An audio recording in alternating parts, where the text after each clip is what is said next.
Hello everyone, I am मोहित भाटिया और बच्चों आप सभी का हमारे इस प्यारे से यूट्यूब चैनल पर बहुत बहुत स्वागत है। बच्चों इसके पहले हम लोग ने ईएमआई पर 5 लेक्चर देख रखा है और अगर किसी ने नहीं देखा तो 5 लेक्चर देख लो, उसके बाद इस लेक्चर पर आना। हम लोग आज 6th लेक्चर में एडी करंट के बेसिक्स, उसके एप्लीकेशन और एसी जनरेटर की बेसिक और उसके एप्लीकेशन में डिटेलिंग करने वाले हैं। ठीक है बच्चों, शुरू करते हैं आज का वीडियो। हम लोग कुछ कॉन्सेप्ट भी सीखेंगे और कुछ प्रॉब्लम सॉल्विंग भी करने वाले हैं साथ साथ। ठीक है बच्चों, सारी रिविजनल वीडियोस हैं। हम लोग सारी बातों को फटाफट सीखेंगे, जानेंगे और उस पर फटाफट एप्लीकेशन करके आगे बढ़ने वाले हैं। ठीक है, तो एडी करंट में भाई क्या नया है, क्या अलग है, ये वर्ड कहां से आया? एडी वर्ड हम लोग वो जो पानी में ना भंवर बनता है ना, छोटा छोटा भंवर बनता है, कभी सुने ना वो वॉशिंग मशीन का नाम वर्लपूल, वो वर्ड कहां से आया या फिर एडी वर्ड कहां से आया? वो जो पानी में बड़े बड़े भंवर बनते हैं उसे वर्लपूल कहा जाता है और जो छोटे छोटे भंवर बनते हैं बच्चों उसे कहा जाता है एडीज। ठीक है, EDDIES, एडीज। और होता क्या है कि अगर हम लोग कोई सॉलिड मेटल लें, सॉलिड मतलब क्या होता है? कोई वायर ना लेकर एक मेटल प्लेट लें, ठीक है, और यहां पर आसपास में कोई ऐसा मैग्नेटिक फील्ड लें जो कि वेरिंग हो। मतलब अगर इस मेटल प्लेट को चेंजिंग या फिर वेरिंग मैग्नेटिक फील्ड रीजन में रख दिया जाए, या मैग्नेटिक फ्लक्स रीजन में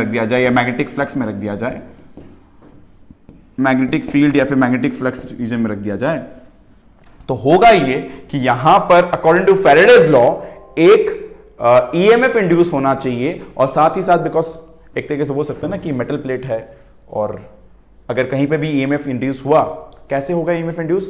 फैराडे ने बताया था कि जब कभी कहीं पर मैग्नेटिक फ्लक्स चेंज होता है तो वहां पर एक इंड्यूस्ड इलेक्ट्रिक फील्ड बनती है और अगर वहां पे एक वायर रख दिया जाए तो उस वायर में उस इंड्यूस्ड इलेक्ट्रिक फील्ड के वजह से, मैंने बताया था इंड्यूस्ड इलेक्ट्रिक फील्ड ही होती है बट ये सर्कुलर शेप की होती है। जैसे इलेक्ट्रिक फील्ड क्या करती है भाई, चार्जेस को धक्का मार सकती है, ये इंड्यूस्ड इलेक्ट्रिक फील्ड भी चार्जेस को धक्का मार सकती है, बट थोड़ा सा अलग है। वहां पर क्या होता था इलेक्ट्रिक फील्ड में, कूलम्स लॉ वाले इलेक्ट्रिक फील्ड में, कि प्लस चार्ज से माइनस चार्ज पर टर्मिनेट करती थी इलेक्ट्रिक फील्ड। यहां पे क्या होता है, सर्कुलर इलेक्ट्रिक फील्ड बनती है। ठीक है, इसी इलेक्ट्रिक फील्ड की वजह से अगर वहां पे कोई वायर रख दी जाए तो उस वायर में चार्ज फ्लो करने लग जाता है। मतलब समझो कि कहीं पर भी अगर मैग्नेटिक फील्ड वेरी कर रहा है, उस वेरिंग मैग्नेटिक फील्ड के वजह से वहां पे सर्कुलर शेप के इंड्यूस्ड इलेक्ट्रिक फील्ड बनते हैं। ठीक है, जैसे यहां भी बोल सकते हैं हम लोग कि यहां पर सर्कुलर शेप के इंड्यूस्ड इलेक्ट्रिक फील्ड बन रहे हैं। और अगर यहां पर प्लेट है तो बोल सकते हैं यहां पे ढेर सारे करंट कैरिंग लूप्स बन जाएंगे। ठीक है, क्योंकि मेटल प्लेट पर रेजिस्टेंस कम होता है जनरली, हम लोग कहते हैं इसके वजह से काफी हाई करंट फ्लो करता है बच्चों, और उसकी वजह से काफी तगड़ी हीटिंग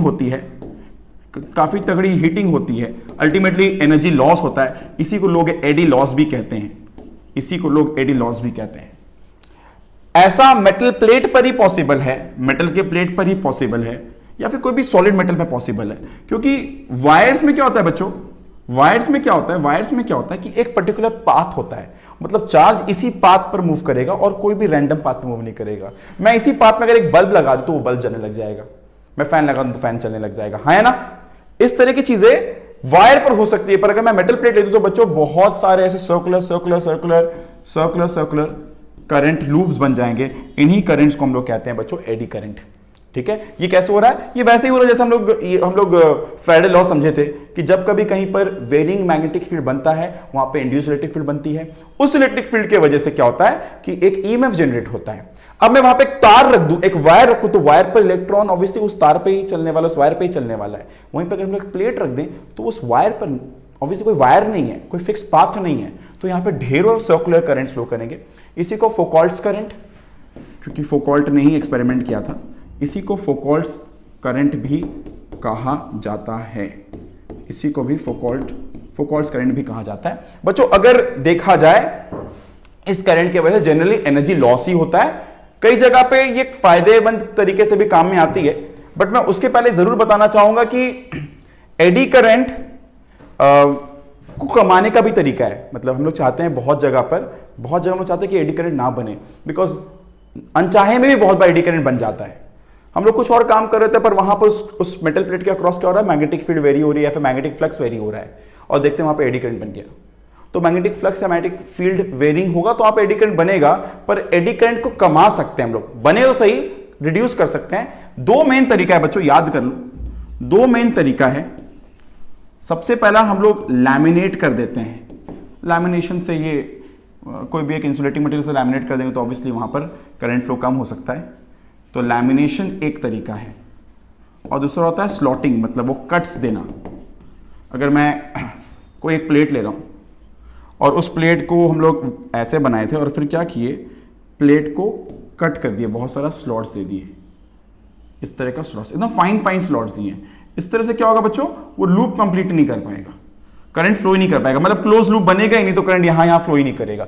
इस तरीके से स्लॉटिंग करके भी हम लोग एडी करंट रिड्यूस कर सकते हैं। ये दो तरीका है एडी करंट को रिड्यूस करने का, ठीक है। आई होप सब लोग एडी करंट का मतलब समझ चुके होंगे, ठीक है।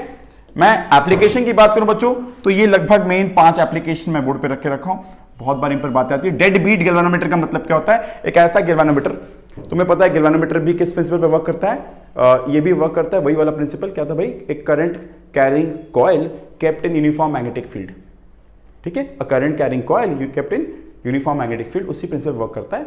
तो यहां पे भी जब वो कॉइल कभी कभार जब तेजी से घूमता है तो उसकी नीडल जो होती है ना, नीडल वो थोड़ा आगे बढ़ जाती है, जहां पर रुकना चाहिए उससे आगे बढ़ जाती है। तब जब वो आगे बढ़ जाती है तो फिर अंदर में जो स्प्रिंग है, अंदर में एक स्प्रिंग होता है, मैं पूरे कॉम्बिनेशन पे नहीं जा रहा हूं, मैं एक रफ आइडिया दे रहा हूं कि डेड बीट गैल्वेनोमीटर क्या होता है कि अल्टीमेटली जब एक कॉइल मैग्नेटिक फील्ड में रखा जाता है, करंट कैरिंग कॉइल, तो वहां पर एक टॉर्क लगता है जिसकी वजह से वो आगे बढ़ती है। कभी कभार ऐसा होगा, ऑब्वियसली अचानक से जब करंट फ्लो करता है तो अचानक से बहुत आगे बढ़ जाती है, वो मीन पोजीशन में ना रुक के आगे बढ़ जाती है। जब वो आगे बढ़ जाती है तो पीछे जो स्प्रिंग है ना वो एक्स्ट्रा इलोंगेट हो गया है, वो स्प्रिंग चाहता है उसे वापस पुराने जगह पर लेकर आए, ठीक है, वो स्प्रिंग चाहता है उसे वापस पुराने जगह पर लेकर आए। ऐसा करते वक्त क्या तो वापस वो मीन पे नहीं रुक के ऑलरेडी एक वेलोसिटी डेवलप हो जाती है, इसकी वजह से वो नीडल वापस आगे बढ़ जाती है। इस तरीके से वो जो नीडल है ना गैल्वेनोमीटर का, वो ऑसिलेट कर रहा होता है। हम लोग चाहते हैं ये ऑसिलेशन जल्द से जल्द बंद हो जाए। जल्द से जल्द बंद करने के लिए जो हम लोग एक तरीका यूज करते हैं वो एडी लॉस का यूज करते हैं। एडी लॉस मतलब एनर्जी जो होता है वो एडी करंट के फॉर्म में, एडी करंट बन के वहां पे एनर्जी लॉस होता है। जब कभी कोई भी एक metal plate varying magnetic field में रखा जाता है, या फिर मान लो कहीं पे एक मैग्नेटिक फील्ड रीजन है, इमेजिन कर लो, और जब वो कॉइल घुमा तो मान लो जो प्लेट था वो फील्ड के अंदर और फील्ड के बाहर जा रहा था। इमेजिन करो एक प्लेट ले लिया गया है ना, जो कॉइल के संग लगा दिया गया है उस कॉइल के संग, तो अगर ये कॉइल, अगर ये प्लेट फील्ड के अंदर या बाहर जाता है बच्चों, तो क्या होगा, यहां पर मैग्नेटिक फील्ड वेरी कर रही है, फिर मैग्नेटिक फ्लक्स वेरी कर रहा है, और यहां पर एक करंट फ्लो करेगा बच्चों, यहां पर एक करंट फ्लो करेगा। उस करंट के वजह से जो फोर्स जनरेट होगा वो फोर्स इस मोशन को रोक रहा होगा। मतलब जैसे हम लोग पढ़ते हैं, जैसे हम लोग जानते हैं, लेंज लॉ बोलता है direction of induced current is such so as to oppose the cause, याद आ रहा है।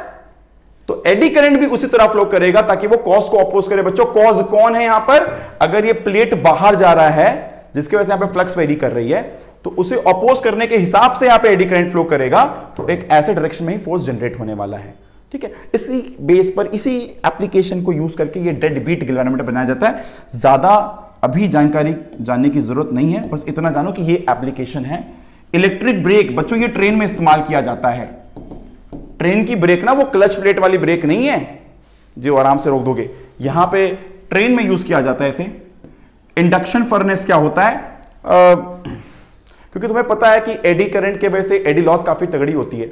मैंने बताया कि मेटल प्लेट में रेजिस्टेंस काफी कम होता है तो काफी बड़ा करंट फ्लो करता है, काफी तगड़ी हीटिंग होती है, तो उस हीटिंग की वजह से वो मेटल प्लेट मेल्ट कर जाता है ना, उस मेटल उसके वजह से मेल्ट कर जाता है। तो इस तरह से हम लोग फर्नेस का काम ले सकते हैं एडी करंट की वजह से।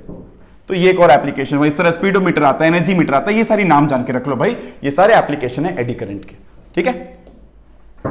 तो अब कुछ क्वेश्चन देख लेते हैं। In which of the following device the eddy current effect is not used, तो इनमें से कहां पर एडी करंट का इफेक्ट यूज नहीं होता है। इंडक्शन फर्नेस मैंने बताया, मैग्नेटिक ब्रेकिंग इंटरिन मैंने बताया, इलेक्ट्रोमैग्नेट यहां तो होता ही है, इलेक्ट्रिक हीटर में नहीं होता है।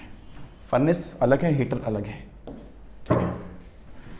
Eddy current are produced when a metal is kept in a varying magnetic field. Option A मैंने जो पढ़ाया अभी थोड़ी देर पहले बताया, तो ये डेफिनेशन की तरह याद कर लो भाई। एडी करंट क्या होता है, eddy current is something which is produced in a metal plate when kept in a varying magnetic field region, ठीक है, होता क्या, वेरिंग मैग्नेटिक फील्ड की वजह से इलेक्ट्रिक फील्ड बनती है, उस इलेक्ट्रिक फील्ड का नाम है इंड्यूस्ड इलेक्ट्रिक फील्ड, वो वहां पर एक चार्जेस पे फोर्स डेवलप करती है और वो सर्कुलर होता है, इसलिए करंट भी सर्कुलर फ्लो करता है। बाद में चल के समझोगे कि उस करंट का डायरेक्शन भी अभी ऐसा ही होता है ताकि वो कॉस को अपोज करे, जैसे लेंज लॉ था। लेंज लॉ अभी भी बदलेगा नहीं, बिगड़ेगा नहीं, चलेगा। ठीक है, इस तरीके से option A is the answer. बच्चों नेक्स्ट टॉपिक पर आते हैं, एसी जनरेटर, ऑल्टरनेटर, डायनेमो, जो भी नाम देना है दे दो।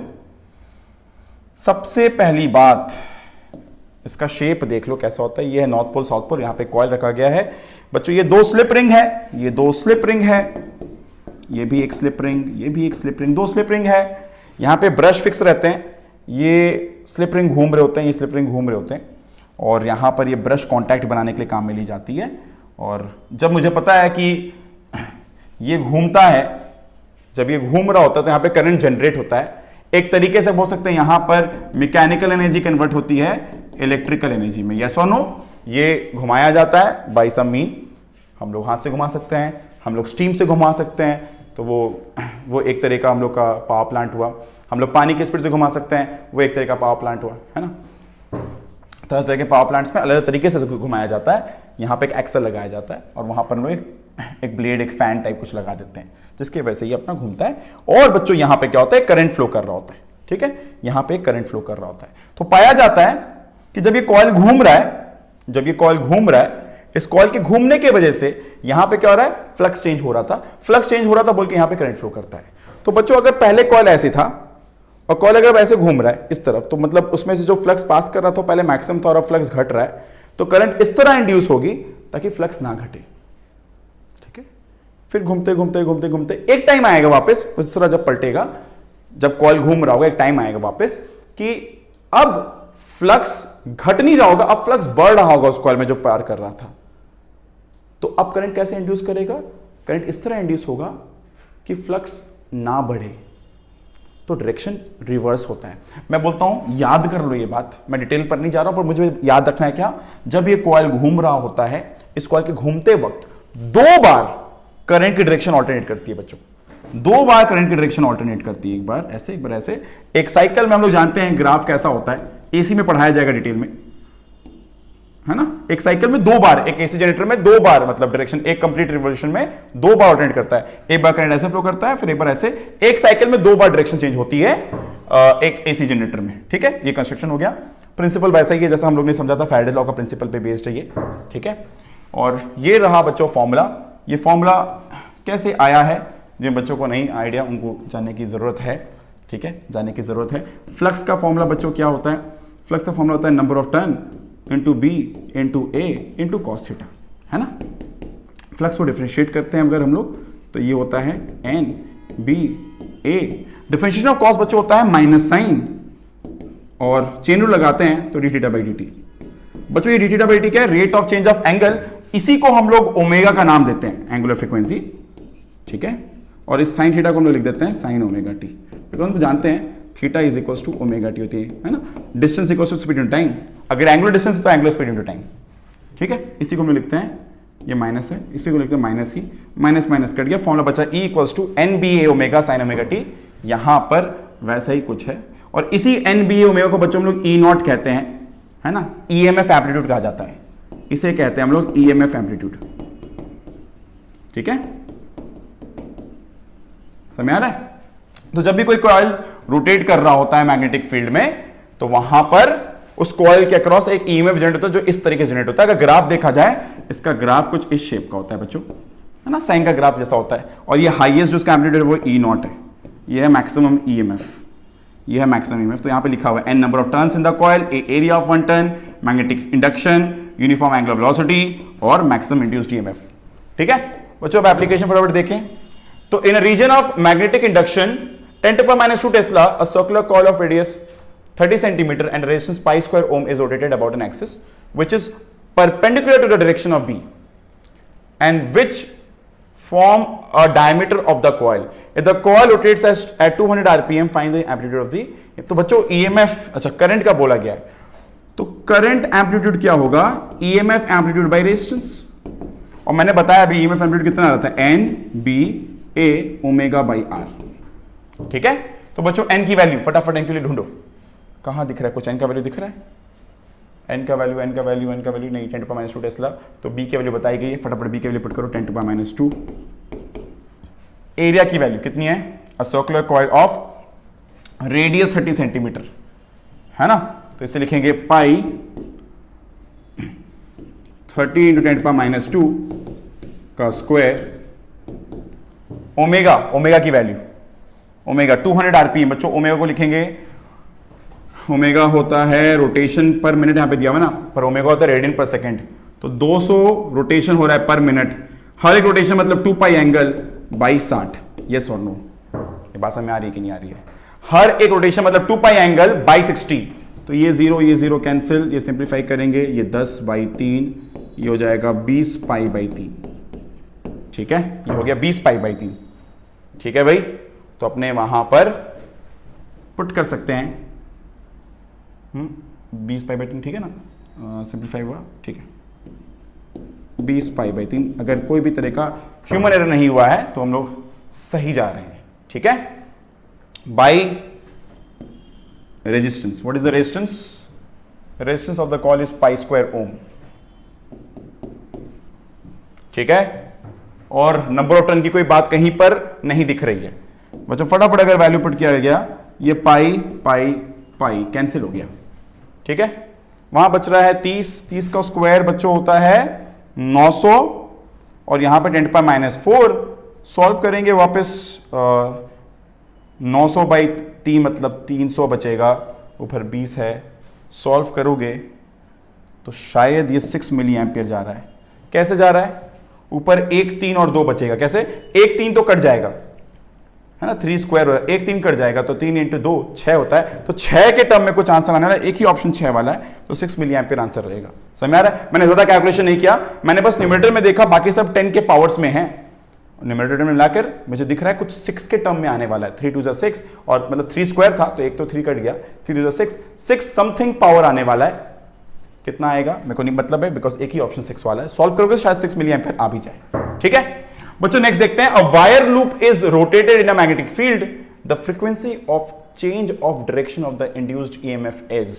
तो बच्चों यहां पर हो क्या रहा है? यहां हो रहा है कि भाई एक मतलब कंप्लीट टर्न में कितने बार डायरेक्शन ऑफ करंट चेंज होता है उस जनरेटर में, जो हम लोगों ने थोड़ी देर पहले बात की, मैंने बताया ट्वाइस पर रिवॉल्यूशन। देखो ये बेसिक सी बात पर एक सीधा सा क्वेश्चन आ गया, मतलब कुछ चीजों के पास जानकारी होने से ही हम लोगों का काम बन जाता है बच्चों।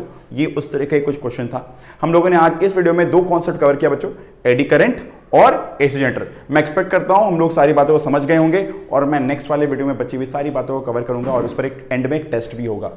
सारी चीजों को बढ़िया से फॉलो करते रहें। Keep learning, keep growing. Thank you.